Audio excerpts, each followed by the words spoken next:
ಓಂ ನಮೋ ನಾರಾಯಣ. ಓಂ ನಮೋ ನಾರಾಯಣ. ಈಗ ನನ್ನ ಹೆಸರು ನಾಗೇಂದ್ರ ಪಂಡಿತ್ ಅಂತ.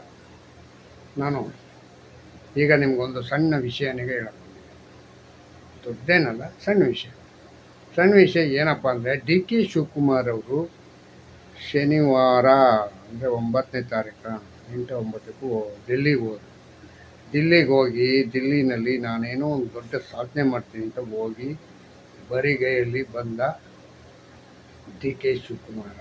ಇದು 100ನೇ ಬಾರಿ ಇಲ್ಲ 101ನೇ ಬಾರಿ. ಏನು ದಿಲ್ಲಿ ಪಯಣ ಮಾಡಿತ್ತು. ಆದರೆ ದಿಲ್ಲಿಯಿಂದ ಮಾತೆ ಒಲ್ದಿಲೇ ಇಲ್ಲ. ಯಾವ ಮಾತೆ? ಸೋನಿಯಾ ಮೇಡಮ್ ನಮ್ಮ ಮೈಸೂರಲ್ಲಿ ಇದ್ದಾರಲ್ಲ, ಚಾಮುಂಡಿ ಬೆಟ್ಟದ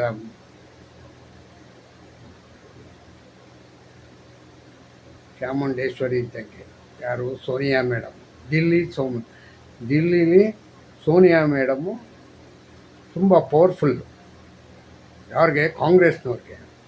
ಕಾಂಗ್ರೆಸ್ನವರು ಪವರ್ಫುಲ್ಲಾಗಿ ಪಾಪ ಡಿ ಕೆ ಶಿವಕುಮಾರ್ಗೆ ಏನೂ ಫಲ ನೀಡಿಲ್ಲ. ಅವ್ರ ಜೊತೆ ಒಬ್ಬರು ಮಲ್ಲಿಕಾರ್ಜುನ್ ಖರ್ಗೆ ಜೊತೆಗೆ ಹೋದರು. ಮಲ್ಲಿಕಾರ್ಜುನ್ ಖರ್ಗೆನೂ ಕೂಡ ಅವ್ರಿಗೆ ಯಾವುದೇ ಆದ ಆಶೀರ್ವಾದ ಮಾಡಲಿಲ್ಲ. ನಾನು ಹೆಂಗಾರು ಮಾಡಿ ನಮ್ಮ ಮುಖ್ಯಮಂತ್ರಿ ಆಗಬೇಕು ಅಂತ ಪಾಪ ಹಪಿಸ್ತಾ ಇದ್ದಾರೆ ಯಾರು? D K Shivakumar. ನಾನು ಮೊದಲೇ ಹೇಳ್ದಂಗೆ ಕಾಂಗ್ರೆಸ್ ಕಡೆಯಿಂದ ಇವ್ರಿಗೆ ಆಶೀರ್ವಾದ ಸಿಗಲ್ಲ ಅಂದೆ. ಇಷ್ಟರವರೆಗೆ ಚಾಮುಂಡಿನಿಗೆ ಹೋಗಿ ಪೂಜೆ ಮಾಡ್ಕೊಂಬಂದ್ಬಿಟ್ಟಿದೆ. ಚಾಮುಂಡಿನೇ ಒಲ್ಬಿಡೋಳು. ಚಾಮುಂಡಿ ಹೆಂಗೆ ಒಲ್ದಿರೋಳು ಅಂತಂದರೆ, ಹಿಂದೂಗಳ ಮೈ ಮೇಲಿಂದ ಬಂದು ಅವನಿಗೆ ಏನು ಬೇಕು ಎಲ್ಲ ಇದನ್ನು ಕೂಡ ಸಹಕಾರನೂ ಕೊಟ್ಟಿರೋರು.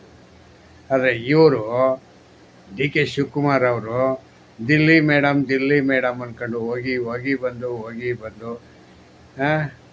ಅರ್ಥ ಆಯ್ತಾ? ಇವರು ಇಲ್ಲಿ ಸಿದ್ದರಾಮಯ್ಯ ಏನು ಇವ್ರದ್ದೇ ಆಟ. ಇವ್ರು ಮೊನ್ನೆ ತಾನೇ ಏನೋ ಪಾರ್ಟಿ ಮಾಡಿದ್ರಂತೆ, ಎಲ್ಲರಿಗೂ ಆಹ್ವಾನ. ಯಾರಿಗೆ? MLAಗಳಿಗೆಲ್ಲ. ಇವರು 6 ವರ್ಷ ಆಯಿತು ಅಂತ ಇವರು ಪಾರ್ಟಿ. ಏನ್ರಿ ಅದೃಷ್ಟ ಇವ್ರಿಗೆ, ಕಾಂಗ್ರೆಸ್ ಕಾರ್ಯಕರ್ತರಿಗೆ. ಪಾರ್ಟಿ ಮೇಲೆ ಪಾರ್ಟಿ. ಈ ಕಡೆ ಕಾಂಗ್ರೆಸ್ದು ಡಿ ಕೆ ಶಿವಕುಮಾರ್ ಪಾರ್ಟಿ, ಈ ಕಡೆ ಸಿದ್ದರಾಮಯ್ಯನ ಪಾರ್ಟಿ. ಏನು ಅದೃಷ್ಟನಪ್ಪ, ಭಯಂಕರ ಅದೃಷ್ಟ. ಆದರೆ ಮಾತ್ರ ಇವ್ರಿಗೆ ಡಿ ಕೆ ಶಿವಕುಮಾರ್ಗೆ ಮುಖ್ಯಮಂತ್ರಿ ಆಗುವ ಆಸೆನೇ ಇಲ್ಲದಂಗೆ ಮಾಡಿಬಿಟ್ಟಿದ್ದಾರೆ. ಅವ್ರು ತಮ್ಮನೂ ಹೋಗಿದ್ರು ಅನ್ನಂಗಿದೆ. ತಮ್ಮನಿಗೆ ಏನು ಸಿಕ್ತು? ಅಲ್ಲ, ಒಂದು ನಿರ್ಧಾರ, ಒಂದು ನಿಲುವು, ಒಂದು ತಂದೆಯಾದ ಸ್ವಂತ ಏನು ಹೇಳ್ತಾರಲ್ಲ, ಸ್ವಾಭಿಮಾನಕ್ಕೆ ಧಕ್ಕೆ ಬಂದಾಗ ನಾನು ಏನಾದ್ರು ಎದ್ದು ನಿಂತ್ಕೊತೀನಿ ಅನ್ನೋದು ಬೇಕಲ್ವ? ಸ್ವಾಭಿಮಾನಕ್ಕೆ ಎಷ್ಟು ಸತಿ 101 ಸತಿ ಧಕ್ಕೆ ಆದ್ರೂ ಪರವಾಗಿಲ್ಲ. ಆದರೆ ನನಗೆ ಕಾಂಗ್ರೆಸ್ಸೇ ಸರಿ ಅಂತ. ಅಲ್ಲ ರೀ, ಅಸ್ಸಾಂನ ಮುಖ್ಯಮಂತ್ರಿ ಹೇಮಂತ್ ಬಿಸ್ವಾ ಅವ್ರಿಗೆ ಸಾಗಲ್ಲ ಹಂಗಂತಲೇ ಅವರು BJPಗೆ ಹೋಗಿ ಸೇರಿಕೊಂಡು ಅಲ್ಲಿ ಆಗಲೇ 2 ಸತಿ ಮುಖ್ಯಮಂತ್ರಿ ಆಗಿಬಿಟ್ರು, ಅಸ್ಸಾಂನ ಮುಖ್ಯಮಂತ್ರಿ. ಅರ್ಥ ಆಯ್ತಾ? ಅವ್ರನ್ನೇನೇನೋ ಕೆಟ್ಟದಾಗಿ ನಡ್ಕೊಂಡ್ರು ಅಂತೆಲ್ಲ ಹೇಳಿ ನಾಯಿ ಬಿಸ್ಕೆಟ್ನಿಗ ಇದನ್ನು ಮಾಡಿದ್ರು. ಅದಕ್ಕೋಸ್ಕರ ನಾನು ಅವ್ರ ಸವಾಸನೆ ಬೇಡ ಹಂಗಂತ ಬಿಟ್ಟು ನಾನು BJP ಸೇರಿಕೊಂಡೆ ಅಂತ ಒಂದು ಸ್ಟೇಟ್ಮೆಂಟ್ ಕೊಟ್ಟಿದ್ರು. ಅಲ್ಲ, ನಿಮಗೆ ಆ ಥರ ಸ್ವಾಭಿಮಾನ ಇಲ್ವಾ? ಡಿ ಕೆ ಶಿವಕುಮಾರ್ ಅವ್ರಿಗೆ ಶಿವಕುಮಾರ್ ಜೊತೆಯಲ್ಲಿ ಇರ್ತಕ್ಕಂಥ MLAಗಳಿಗೂ ಸೇರಿಸಿ ಹೇಳ್ತೀನಿ, ನಿಮಗೆ ಸ್ವಾಭಿಮಾನ ಅನ್ನೋದಿಲ್ವಾ?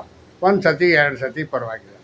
ಏನು ರೀ, 101 ಸತಿ ಆಯ್ತಲ್ರಿ, ಇನ್ನೂ ಒಂದು 8 ಬಾಕಿ ಇವೆ, ಇನ್ನೂ 7 ಬಾಕಿ ಇವೆ. 108 ಸತಿ ಮಾಡಿಬಿಡಿ. ಒಂದು ಇದಾಗ್ಬಿಡ್ಲಿ, ಹೇಳ್ತೀನಿ ಎಷ್ಟು ಸತಿ ಹೋಗಿ ಬಂದೆ ಅಂತ. ಹಿಸ್ಟ್ರಿ ಮಾಡಿ ಒಂದು ಪುಸ್ತಕ ಬರೀರಿ. ಅರ್ಥ ಆಯ್ತಾ? ಡಿ ಕೆ ಶಿವಕುಮಾರ್ ಅವರು ಒಂದು ಹಿಸ್ಟ್ರಿನೇ ಬರೀಬೋದು. ಆ ಥರದ ಒಂದು ಪಾದಯಾತ್ರೆ ಮಾಡಿದ್ದಾರೆ. ಅಲ್ಲ, ಒಂದು ವೇಳೆ ಪಾದಯಾತ್ರೆ ಮಾಡಿಬಿಟ್ಟಿದ್ರೆ ಇಲ್ಲಿಂದ ಡೆಲ್ಲಿಗೆ ನನ್ನ ಮುಖ್ಯಮಂತ್ರಿ ಸ್ಥಾನ ಬೇಕು ಹಂಗಂತ ಅಲ್ವಾ, ಒಂದು ನಿರ್ಧಾರನಾರು ಆಗಿರೋದು. ಅಲ್ಲಿಂದ ಬರ್ತಾರೆ ಇಲ್ಲಿ ಪಾಪ ಆ ಗಲ್ಲಿ ಈ ಗಲ್ಲಿ ನೋಡ್ಕೊಂಡು ನಾನು ಈಗ ಸ್ಟೇಟ್ಮೆಂಟ್ ಕೊಡ್ತೀನಿ, ನಾಳೆ ಕೊಡ್ತೀನಿ, ಪತ್ರಕರ್ತರು ಕರಿತೀನಿ, ನಿಮಗೆಲ್ಲ ಸುದ್ದಿ ಕೊಡ್ತೀನಿ. ಎಲ್ಲಿ ಸುದ್ದಿ ರೀ? ಯಾವುದು ಬಂದಾಯ್ತಲ್ವಾ? ಇನ್ನೂ ಎಲ್ಲಿ ಸುದ್ದಿನೇ ಇಲ್ಲ.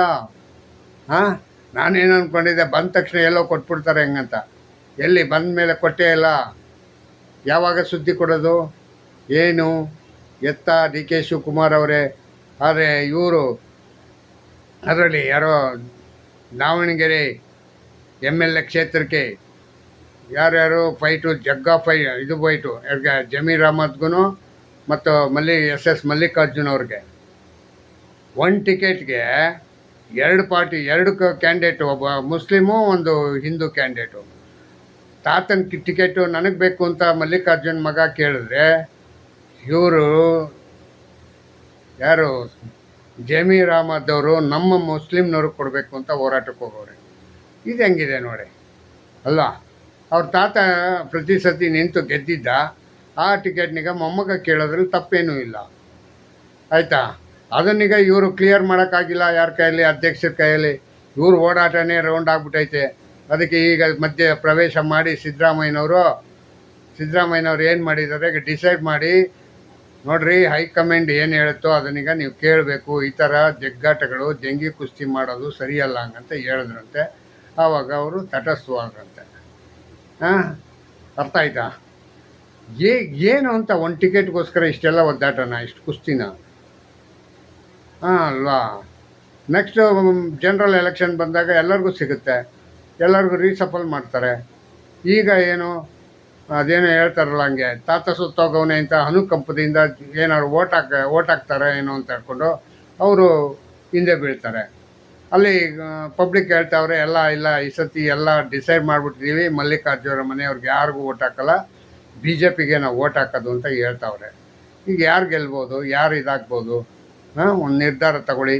ಮತ್ತು SS ಮಲ್ಲಿಕಾರ್ಜುನ್ ಅವ್ರಿಗೆ ಒಂದು ದೇವರು ಒಳ್ಳೆ ಬುದ್ಧಿ ಕೊಟ್ಟು ಆಯುಷ್ ಆರೋಗ್ಯ ಕೊಟ್ಟು ಅವ್ರಿಗೆ, ಅರ್ಥ ಆಯ್ತಾ, ತಮ್ಮ ಮಗನಿಗೆ ಟಿಕೆಟ್ನಿಗೆ ಈಸ್ಕೊಡಿ ಅಂತ ಕೇಳೋಕ್ಕೆ ಇಚ್ಛೆ ಪಡ್ತೀನಿ. ಜೈ ಹಿಂದ್, ಜೈ ಕರ್ನಾಟಕ ಮಾತೆ. ಓಂ ನಮೋ ನಾರಾಯಣ, ಓಂ ನಮೋ ನಾರಾಯಣ.